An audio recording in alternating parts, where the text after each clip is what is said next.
Well, hello everyone, and welcome back to what is today us at Astral Shrine, which means it is time to defeat that Astral Empyrean Dragon, or however the heck you're meant to say its name. The crucial thing here, though, is this is the setup we're using. So, Legion Revenant with Scrolls of Enrage, and Varus Doom Knight with Scrolls of Enrage, Paladin Chrono, Stonecrusher, Lord of Order, Lightcaster, and Legendary Hero. Make sure you use pots, because that will, of course, speed the battle up, and try, where possible, to avoid using Vainglory. I'm the Revenant, and we'll be using Penitence. Of course, those with the Scrolls of Enrage, you are going to be the Taunters, and crucially, 2 Taunters are required to take it in turns to taunt the text.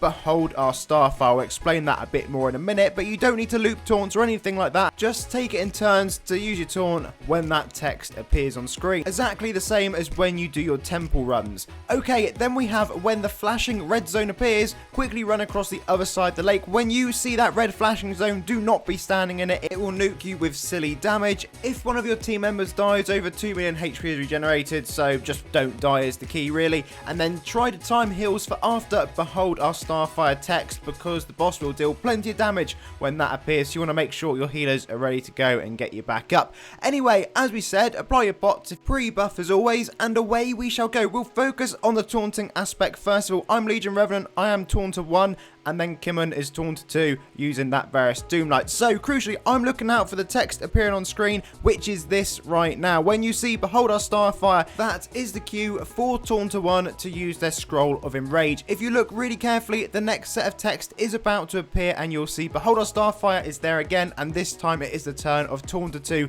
to use their Scroll of Enrage. You're then going to continue in that cycle, so the next time behold our Starfire has appeared, I being Taunter 1 have taken that particular taunt, and then again it is the next time the text appears going to be the turn of your Taunter 2. Put simply, the 2 Taunters just need to use that Q text one at a time and make sure you're rotating it between yourselves and you will not go wrong. Now let's talk about the second aspect of this battle, which is the glowing red zones, which everyone needs to pay attention to. You do not want to be stood in these when they become active. You can see the top half of the screen is currently glowing with that red colour, and you need to get to the opposite side of this kind of lakey pool to make sure that you're not within that zone.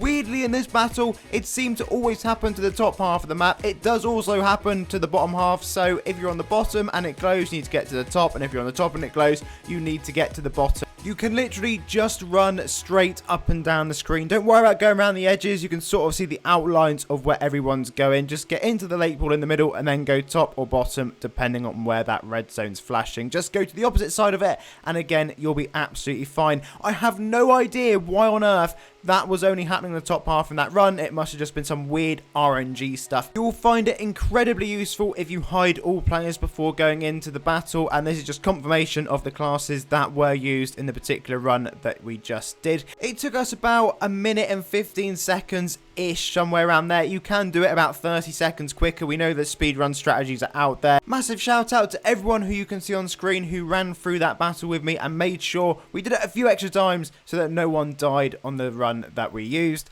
And then if you have no idea what this daily quest is used for, then it is in here in the Nova Shrine gifts. It's all about getting your Starlight of Destiny and the whole set that goes with it. 28 days if you want to get that axe, so make sure you get out grinding this if that is something you particularly want, but you will need a lot of other end game type items. But as always folks, thank you very much for watching. Please do leave the like, and of course subscribe, and I'll see you all again for another one incredibly soon.